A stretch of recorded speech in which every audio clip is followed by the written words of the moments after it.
বালু ট্রাক সরানোর ক্ষেত্রে সংবিধানের পৃষ্ঠা আমাদেরকে খুঁজতে হতো। সংবিধান যদি আমাদেরকে রক্ষা করতে পারতো তাহলে ৭২-এর সংবিধানের আলোকে আজকে আমাদের এখানে থাকার কথা না। আমি শফিকুল ইসলাম মাসুদ, আমার এখন জেলখানায় থাকার কথা। সংবিধান যদি মানতে হতো তাহলে আমাদের মাননীয় প্রধানমন্ত্রী বাংলাদেশে থাকার কথা না, ওনার দেশের বাইরে থাকার কথা।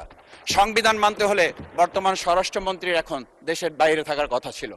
সংবিধান মানতে হলে যে বাচ্চাদেরকে আজকে এখানে শিক্ষা দেওয়া হচ্ছে, দীক্ষা দেওয়া হচ্ছে, কিংবা তাদেরকে কোনো কোনো ক্ষেত্রে জাসদের সাথে তুলনা করা হচ্ছে, সেই বাচ্চাদের নিয়েই আমরা এই সরকার দলের লোকদেরকে, সরকার দলের সম্মানিত নেতৃবৃন্দকে আমরা চোখের পানিও ফেলতে দেখেছি। আবার কাউকে কাউকে কথা বলতেও শুনেছি যে এই সমস্ত বাচ্চাদের, আমরা তাদের শিক্ষার্থীদের আন্দোলনের সাথে আমাদের কোনো সম্পর্ক ছিল না। আমরা খুব লজ্জিত হই মাননীয় স্পিকার, আমাদের এই বর্তমান সময়ে আমরা যদি এটা খেয়াল করি যে আমাদের বাংলাদেশের এই বর্তমান প্রেক্ষাপটটা নতুন করে এখন যে গণভোটের যে আজকে ন্যায্যতা অন্যায্যতা, সাংবিধানিক পৃষ্ঠা, লাইন, অক্ষর, দাড়িকমা আমাদেরকে শেখানোর চেষ্টা করা হচ্ছে, যদি সেটা হতো তাহলে বাংলাদেশ জাতীয়তাবাদী দলের সম্মানিত মহাসচিব তিনি কয়েক হাজার পুলিশের বেষ্টনীর মাঝখানে একা একটা মোবাইল নিয়ে তাকে আমরা দাঁড়িয়ে থাকতে দেখেছি, তখন সংবিধান আমাদেরকে রক্ষা করতে পারে নাই।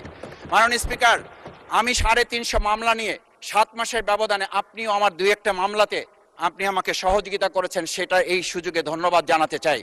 আমার ৩৫০ মামলা জামিন করতে ৭ মাস সময় লেগেছে, আমার বের হতে সময় লেগেছে ৪.৫ বছর। আমি সেই ৪.৫ বছরে ৩বার রিয়ারেস্ট হয়ে ২বার গুম হয়েছি। আমি তখন ডিজিএফআই, এনএসআই, ডিবিএসবির কাছে জানতে চেয়েছিলাম, আমার সামনে দিয়ে বড় বড় নেতারা বের হয়ে যাচ্ছে, আমার অপরাধটা কি? তখন বলেছিল তারা হুমকি না, হুমকি হচ্ছেন আপনারা। আমাদেরকে যখন শেখ হাসিনার শেষ সরকার নিষিদ্ধ করেছিল তখন তারা ১৪ দল মিটিং করে বলেছিল এই জামাত শিবিরই হচ্ছে সবচেয়ে বড় সমস্যা, তাদেরকে নিষিদ্ধ করলে এই আন্দোলন থেমে যাবে। আজ একটা কথা পরিষ্কার বলতে চাই, এই গণবিপ্লব নিয়ে আমাদের মাথা ব্যথার মূল কারণ হচ্ছে এখানেই শেখ হাসিনা আমাদেরকে যথার্থ টার্গেটটা করেছিল। সেই টার্গেটের মূল লক্ষ্য ছিলাম আমরা। আমাদেরকে বলা হয়েছিল একটা গুলি করলে একটা সরে বাকিগুলো লড়ে না, সেই লড়ে না লোকগুলো ছিলাম আমরা মাননীয় স্পিকার, যার কারণে আমাদেরকে তারা ভয় পায়।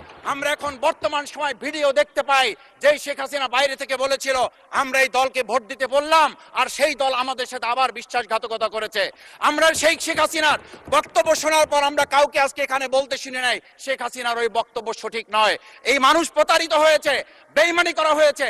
আবার যদি গণভোট, জুলাই সনদ নিয়ে এই জাতির সাথে প্রতারণা করা হয় তাহলে মূল্য দিতে হবে, শুধু নয় আবার আমাদেরকে ১৭ বছরের সেই জেল জুলুম, নিপীড়ন, গুম খুনের জায়গায় আমাদেরকে ফিরে যেতে হবে। আমি মনে করি পরিষ্কার বক্তব্য, গণভোটের প্রতি সমর্থন না জানিয়ে জুলাই সনদকে যদি আজকে ইগনোর করা হয় তাহলে আমাদেরকে কিন্তু আবার সেই গুম